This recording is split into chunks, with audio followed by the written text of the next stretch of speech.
Em Contato, o Ministério de Ensino do Dr. Charles Stanley, alcançando o mundo com o Evangelho de Jesus Cristo.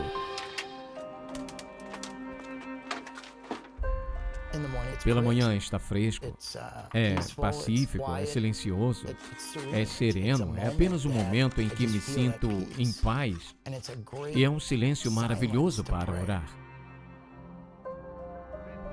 Quando eu era jovem, na adolescência, sofri um acidente de carro e acabei quebrando meu maxilar e meu rosto no para-brisa dianteiro do carro. Foi extremamente doloroso e, ironicamente, quando tomei a medicação prescrita, não apenas me aliviou a dor, mas me fez sentir de uma maneira que eu gostava. Parecia tão inocente porque era uma medicação prescrita. E então, minha mãe faleceu e, olhando para trás, esses foram os pontos mais baixos da minha vida. Antes de eu conhecer John, minha vida era meio monótona. Eu trabalhava praticamente 5 dias por semana e devido a ter 2 empregos, em algumas noites eu saía de um emprego, ia para casa, passeava com a Cassie e depois ia para o outro emprego. Eu estava tão abalada. Não estava praticando a minha fé, não acreditava em mim mesma. Quando Cristo entrou em minha vida, eu estava em uma clínica de desintoxicação. E as abstinências estavam terríveis. E eu disse a Deus, Jesus Cristo, se você puder me tirar disso, eu te dou a minha vida.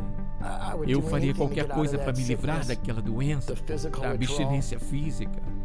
A outra opção era a morte. Eu decidi comprar uma casa. Não foi a melhor decisão para mim, ela era grande demais para uma pessoa só. Então eu decidi vendê-la, pedi à firma de advocacia que me ajudasse com uma venda rápida. E houve várias vezes que eu não tinha dinheiro para pagar, mas eu sabia que eu devia. Liguei para o escritório e falei com John. E ele foi muito gentil. Comecei a ligar com frequência e era sobre os pagamentos. Mas na verdade, eu realmente queria muito conhecer essa pessoa.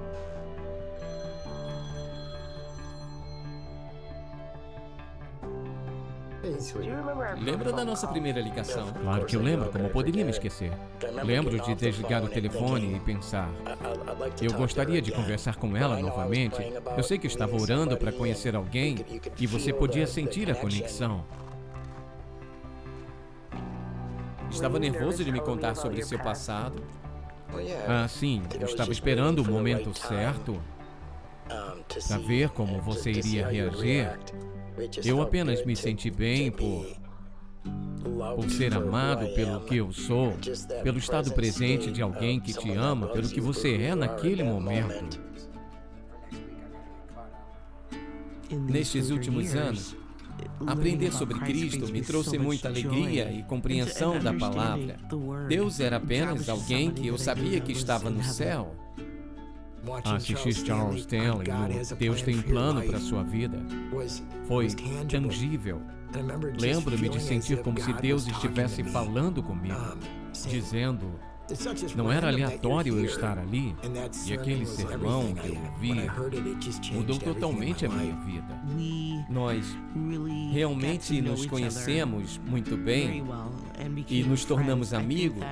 Acho que havia algum tipo de atração antes mesmo de nos conhecermos, então, quando finalmente nos conhecemos, foi tão confortável. Sim, eu senti a mesma coisa.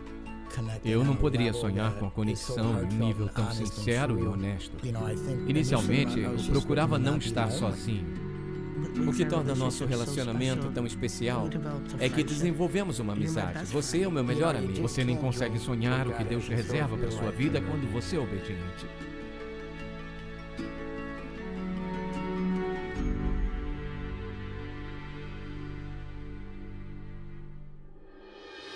Para seguirem em contato, os momentos sombrios de nossa vida.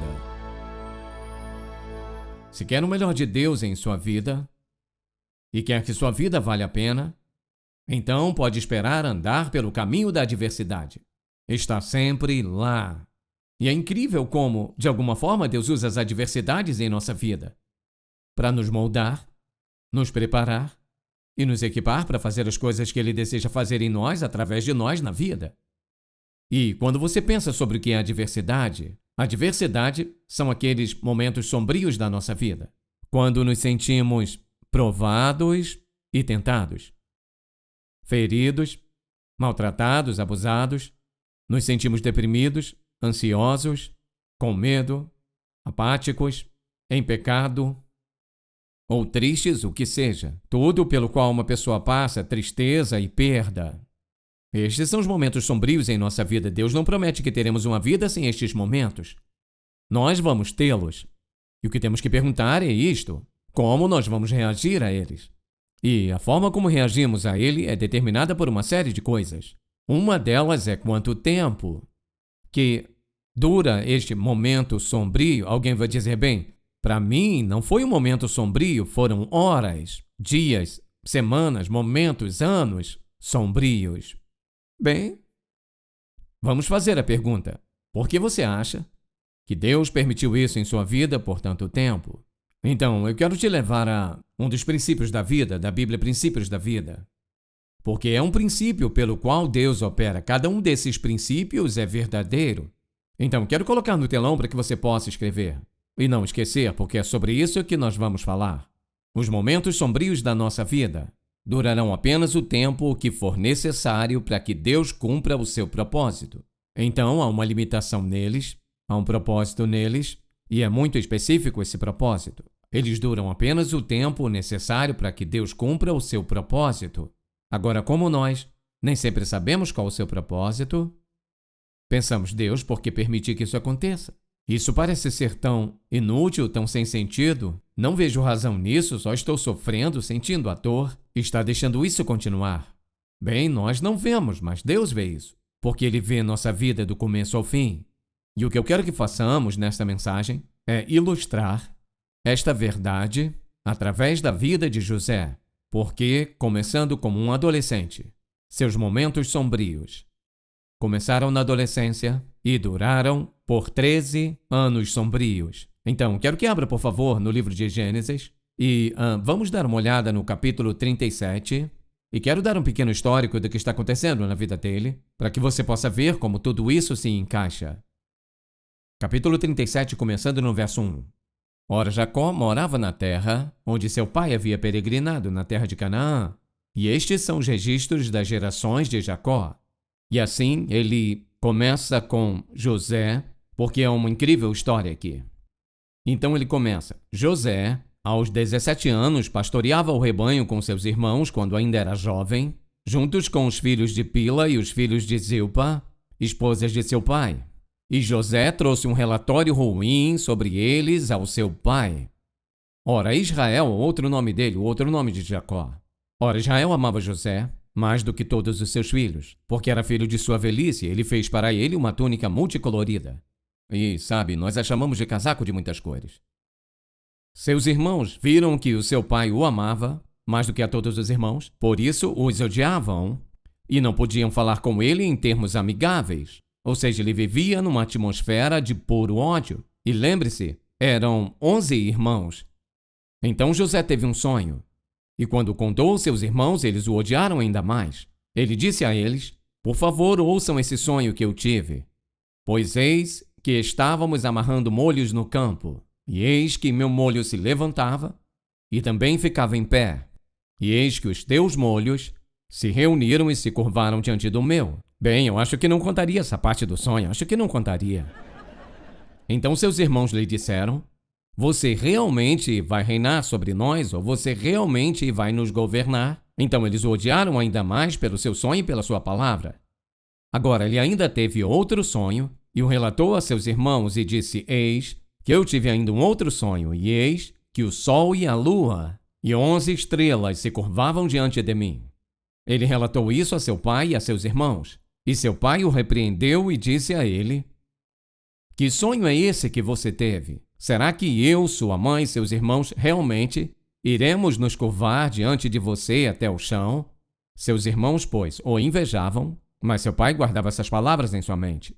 Então seus irmãos foram pastorear o rebanho de seu pai em Siquém. Israel disse a José: seus irmãos não estão pastoreando o rebanho em Siquém? Vem, e eu te enviarei a eles. E ele respondeu, eu irei. Agora, essa foi uma viagem muito infeliz que ele fez. O que eu quero que você veja nesse contexto é isso. Este jovem que começou aos 17 anos, passou por momentos muito sombrios em sua vida. Quero que pensemos sobre os tipos de momentos que ele passou e, como dissemos, momentos pode ser horas ou o que seja. Primeiramente, ele cresceu em um lar onde era odiado totalmente. Tinham inveja dele porque o pai mostrava parcialidade, talvez pelo casaco de muitas cores. Então, ele era o mascote do pai. Não foi culpa dele. Eles o odiavam. 3 vezes diz, o odiavam. Tinham ciúmes e o odiavam. Então, ele teve aquele ambiente em que cresceu, aquele ambiente de pura rejeição. Bem, ele vai ver seus irmãos e eles decidem, quer saber? Estamos fartos dele, vamos nos livrar dele, decidem matá-lo. Disseram, vamos matá-lo? Então pegaremos um animal, espalharemos seu sangue, colocaremos em seu casaco colorido e levaremos de volta para o pai e diremos a ele que foi devorado por uma fera. Então o que fizeram? Jogaram nesse poço. E ele ficou lá por um tempo, não muito, e uma caravana passou e pensaram, espera aí, por que nós não o vendemos? É melhor ganhar algum dinheiro com ele, por que não vendemos para essa caravana? Então venderam para a caravana, agora ele foi odiado pelos irmãos, então separado dos pais e agora está a caminho de um lugar e não sabe exatamente para onde. E ficando mais e mais longe de casa, se sentindo mais e mais sozinho, mais rejeitado, mais e mais abandonado, cada vez mais com medo, sem dúvida, sem saber o que ia acontecer com ele. Então, quando eles chegaram ao Egito, o colocaram à venda e o ofereceram como escravo. Então, tudo aconteceu pela graça de Deus, que Potifar, que era o chefe da guarda de Faraó, o comprou, levou para casa como escravo. Então, naturalmente, começa com um trabalho pesado, que ele tinha que fazer e pensava, sabe, no casaco colorido que tinha, e como seus pais cuidaram bem dele, e agora está esfregando o chão e fazendo todo o trabalho sujo. Então, mas ele o fez tão bem, que depois de um certo tempo, Potifar olhou para ele, observou e pensou, bem, ele é muito disciplinado no que faz, ele não está reclamando o que há com esse cara, então, em seguida, depois de um tempo, tenho certeza, ele colocou sua casa, toda a sua casa, sob a autoridade de José. Ele cuidou de tudo. Cada uma coisa, ele colocou em suas mãos. E, então, estava fazendo o seu melhor, e a Bíblia diz que fez tudo muito bem, um sucesso com Potifar, mas ele era muito bonito. Então, a esposa de Potifar começa a olhar para ele e a cobiçá-lo e faz tudo ao seu alcance para levá-lo para a cama com ela. O que ele não faria, ele diz, como posso fazer isso quando seu marido me colocou em total controle da casa dele e confiou em mim? A resposta é não. Então ela o incrimina e o engana. Então o que acontece quando ela conta ao seu marido? Naturalmente, ele vai acreditar nela, eu penso. Eu acho que ele deveria ter feito algumas perguntas, porque se fosse como ela falou, o que aconteceu, provavelmente estaria olhando em volta para outra pessoa, mas ela nem estava ligando. Ele não tinha como fazer nada, mas colocá-lo na prisão. Agora pense nisso. Você vai para a prisão pelo guarda-costa, o chefe da guarda do Faraó, e você está indo para a prisão como criminoso por ter tentado seduzir a esposa do chefe da guarda. Você está preso e você vai ser esquecido. Jogue-o na prisão. Quanto tempo ficou na casa de Potifar? Não sabemos, nem na prisão, mas uma coisa é certa. Não era o tipo de prisão que estamos falando, porque na outra passagem da Bíblia fala sobre ele estar acorrentado e preso, e então, imagine como trataram quando pela primeira vez foi preso. Seu canalha, criminoso. Imagine o tipo de turbulência que ele passou. Mas, apesar de tudo isso, depois de um período de tempo, sei que você sabe, o carcereiro o está observando e percebendo sua reação e atitude, e em pouco tempo ele coloca José no comando da prisão. Então, onde quer que ele vá, ele é um sucesso em tudo que ele faz. E você diz, bem, não deve ser muito ruim, ele estava na prisão. Estamos falando de masmorras, de prisões, de coisas bem ruins. Bem, o padeiro e o mordomo foram jogados na prisão. O padeiro e o mordomo de Faraó jogados na prisão. Então, conversavam e tiveram um sonho. Então, José disse, bem, deixe-me ver se posso interpretar o sonho. Então ele interpreta o sonho que um deles seria restaurado e o outro decapitado. Então o mordomo seria restaurado e o padeiro seria decapitado. Então, com certeza, foi o que aconteceu. Então José disse ao mordomo: quando você voltar, você poderia lembrar, Faraó, que eu interpretei este sonho e lembrar de mim? Com certeza vou lembrar. Esqueceu. Quanto tempo passou? Provavelmente alguns anos ou mais. De qualquer forma, foi o tempo de Deus. Então, um dia, ele está na prisão e ele é abordado por alguém que diz: vá se barbear e pegue nós temos roupas novas e limpas para você, siga-me. Bem, o que foi isso? Não costumam executar pessoas com roupas limpas, então não tinha a mínima ideia do que estava vendo. E o levaram diante de Faraó, e você conhece a história. Faraó diz: eu tive esses sonhos e quero que você interprete. E foram sonhos sobre 7 anos de fome e 7 anos de abundância. E ele interpretou aquele sonho de uma forma tão poderosa que Faraó... Agora, esse é um jovem hebreu até certo ponto. Agora ele tem 30 anos e onde passa a vida? Passa a vida como um escravo, passa a vida na prisão como um criminoso que estava lá pela tentativa de seduzir a esposa de Potifar. Não tinha nada ao seu favor. Faraó disse: nunca vi sabedoria assim em lugar algum. Te coloco no comando, é o segundo após mim. O que você disser, se faça. Então é o que você é, o primeiro-ministro. O que quer que José diga no Egito é o que acontece. Assim, por 13 anos, era uma experiência de dificuldade após a outra. Momentos sombrios, provas e adversidade. Quase todo mundo ia pensar: bem, agora, parece que Deus poderia ter consertado isso em alguns anos ou mais. Não. Isso é algo tão importante que você não pode perder. Levou 13 anos. Agora, é mais do que provável que alguns de vocês estejam passando por momentos sombrios em suas vidas e estão sentindo e têm as mesmas perguntas que ele tinha. Deus, por que deixou isso acontecer comigo? Senhor, tenho sido um cristão há muito tempo, tenho tentado fazer o que é certo, tenho tentado ser obediente a Ti. Ou pode ser que você diga: Senhor, eu sei que não tenho sido o que deveria ser, eu sei que eu me desviei, eu sei que eu me tornei um desviado, me afastei de Ti e, em outras palavras, o que quer que seja, mas ainda está fazendo a pergunta: por que Deus está permitindo isso acontecer? Então, é mais que provável que, se você estiver passando por momentos assim em sua vida, ouça-me com atenção, porque há uma resposta bíblica, verdadeira e eterna para isso. Então, todos nós, às vezes, nos encontramos em nossas vidas por momentos sombrios. Às vezes, gosto de pensar neles como talvez esses momentos sejam como uma sombra. Então há alguns momentos que são totalmente sombrios como a noite. Você não vê esperança, não sabe como Deus, como poderia tirar você dessa. Bem, a pergunta que surge é: qual o propósito de Deus nestes tempos? Qual é o propósito de Deus ao nos permitir esses momentos sombrios nessas estradas e caminhos de adversidade que todos passamos em algum ponto de nossas vidas? Preste atenção. Deus tinha um propósito para José. Agora, eu sei que alguns têm dificuldade para crer nisso. Deus tem um propósito para você que é tão importante para Deus quanto foi o propósito dele para José. Você diz: mas veja o que José fez. Não é essa a questão. A questão é como Deus nos vê. Ele ama cada um de nós e ele tem um propósito para a sua vida. Ele tinha um propósito para a vida de José. E este propósito está muito claro para nós milhares de anos depois, mas não estava claro para ele no começo daquela época. Ele tem um propósito para você.